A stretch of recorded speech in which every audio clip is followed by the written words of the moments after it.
Yay!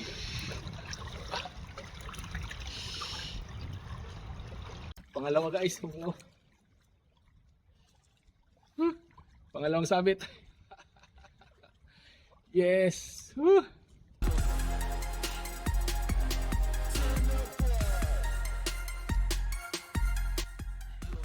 Nung isang araw ay nagtataka ako, ang daming isda na palabas-pasok dito dyan. Ang daming isda na papasok, palabas, pasok na mga isda na malalaki, mga 25 to 30 centimeters.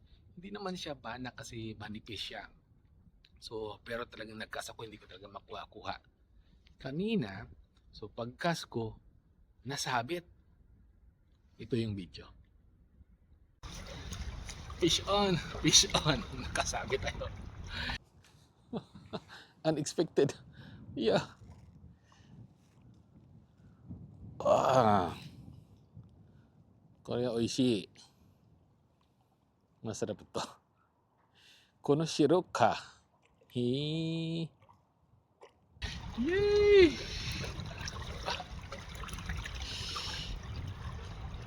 Nagkasabit tayo guys. Ayan.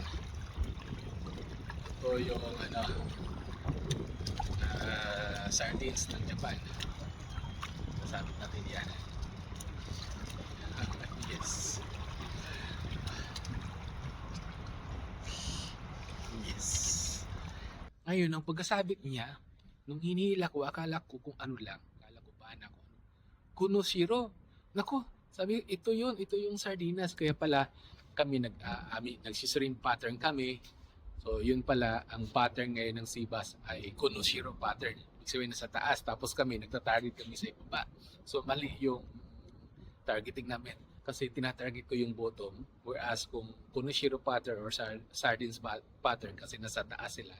So, dapat nasa surface or na below the surface ka lang tinatarget natin. So, ibang lure ang ginagamit usually mga floating. So, nagdi-drift dapat. Yun nga lang, kami nasa ibaba. So ako nasa ibaba, nasa bottom, kaya talagang hindi pala makauli-uli ng siba. So mali yung pattern na tinitingnan namin. Pero ang good news noon, dahil nakasabi tayo ng Konoshiro, ay na-confirm natin kung ano yung pattern ngayon dito sa Tamagohashi. Kaya next time, ang gagawin natin ay mag-floating tayo, floating lure at saka drift fishing, slow retrieve lang. Welcome guys, magsabi tayo dito ng Konoshiro.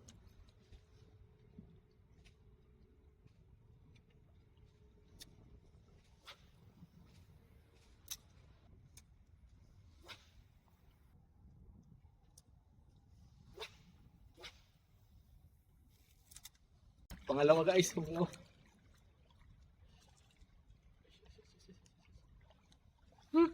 pangalawang sabit. Yes. Puro sabit guys. To kasi kanina habang nagfi-fish ako doon sa left side ay ang daming maliliit na mga isda. Sa tingin ko ito ay mga maliliit na mga banak or parang ano no. So yung anak ng mga banak maliliit. So mga siguro mga 2 to 3 centimeters lang. So ang dami nila nasa mabababaw. So yun pala yung tinatarget ng mga koneshiro, yung sardines. Kaya mula sa dagat, pumasok sila dito, hinahabol nila yung maliliit na mga isda, yung mga maliliit na mga anak ng mga banak, hinahabol nila kasi grupo yun, hinahabol nila. Kaya pumasok dito yung sardines o koneshiro.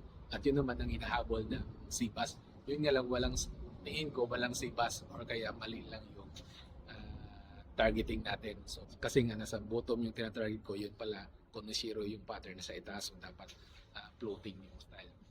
Ngayon, ang ginawa ko, nag-try uli ako na magsabit. So, hindi na ako nag-sibas fishing, kundi nagtatry ako na makasabit pa ng sardinas. Kasi nga, dadalhin ko, uwi ko. So, yun talaga. Wala. So, hindi natin, wala tayong nakuha. So, umabot na lang ng 12:30. Sa madaling araw ay hindi pa rin tayo nakakuha. Kaya nag-decide ako na mag-stop na ng fishing. Yan, so ito yung ating bring house ngayon. Ito yung ating nahuli. Ito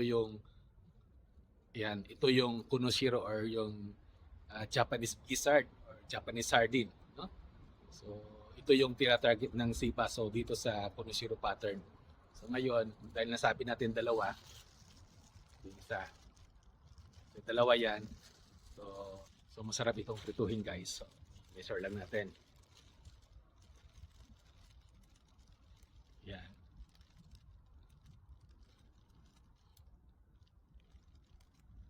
So nasa 20.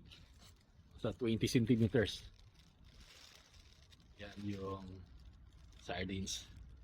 So, yan yung ito yung drink house natin ngayon. Para sa ating mga next na fishing adventure, mag-subscribe lang dito sa ating YouTube channel. Hanggang sa muli, abangan kita. Dito sa Erwin sa Fishing Sigbin, magkita-kita tayo sa ating next na fishing adventure. Fish on. Fish on.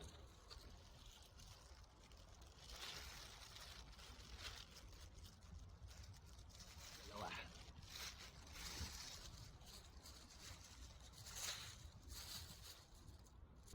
Bye.